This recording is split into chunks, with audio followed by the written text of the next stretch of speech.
Rock bottom does not always look like disaster.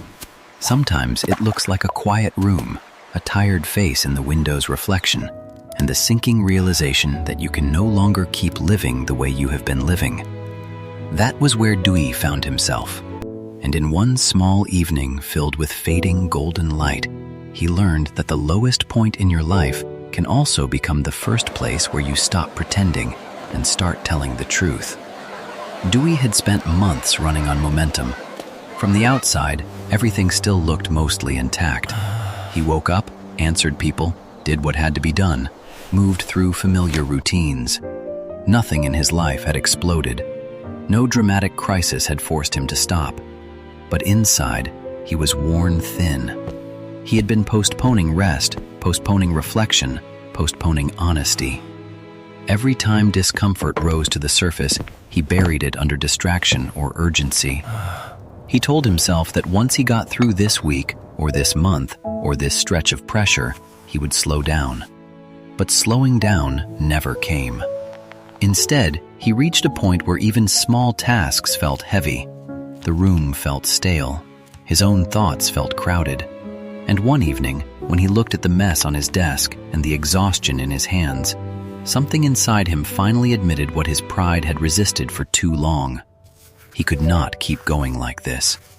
The late afternoon light had already begun to thin when Dewey sat down at his desk. The room was cluttered in the way a person's mind becomes cluttered. Nothing disastrous, but too many little things left unattended.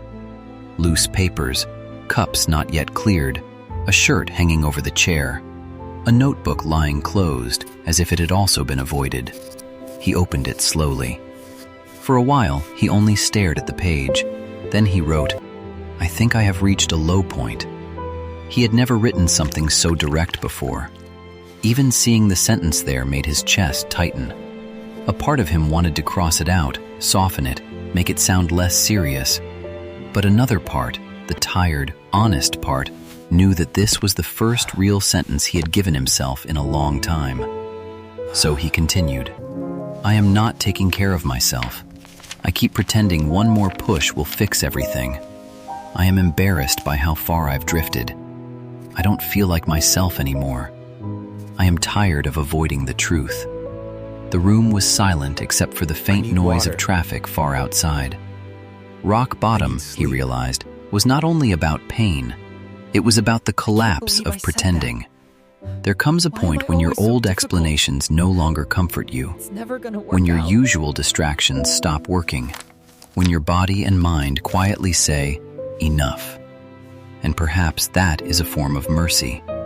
Because as painful as low points are, they strip away illusion. They leave you with what is real.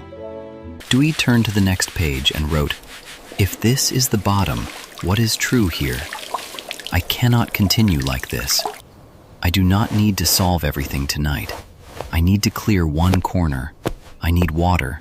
I need sleep. I need to stop talking to myself like an enemy. I need a beginning, not a performance." He looked at the page for a long time. The sunset was lower now, casting a softer, more fragile gold across the notebook. Dust floated in the air. The room, though still messy, no longer felt accusing. It felt like a place waiting for one honest movement. So he made one. He picked up the empty cup and brought it to the sink. Then he folded the shirt on the chair.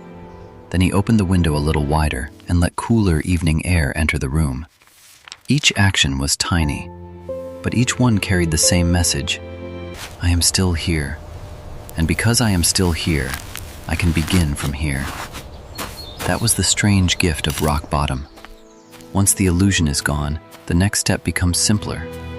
You are no longer trying to maintain a false image. You are no longer decorating your exhaustion. You are no longer asking yourself to look okay. You are only asking one quiet thing. What is the next honest act? Over the next weeks, Dewey built from that question. Not from ambition, not from panic, from honesty. He used the notebook each evening. Some pages were full of reflection. Some were just 3 simple tasks. Some only held a few tired lines written before bed. But together, they became proof of something he had forgotten. Low points do not only show you how far you have fallen, they can also show you where your real life begins again. He started living more simply, fewer dramatic promises, more small acts of care, more attention to sleep, food, room, rhythm, and thought. He learned that rebuilding does not begin with feeling inspired. It begins with refusing to continue the lie. And that refusal, quiet as it is, can save a life from drifting much farther. Rock bottom is painful because it removes your last excuses.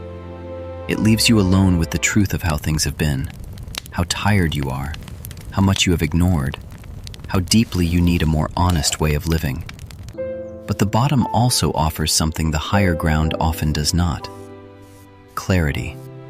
And clarity, even when painful, is a gift. Because once the pretending ends, rebuilding can finally begin. Not beautifully, not dramatically, but truthfully.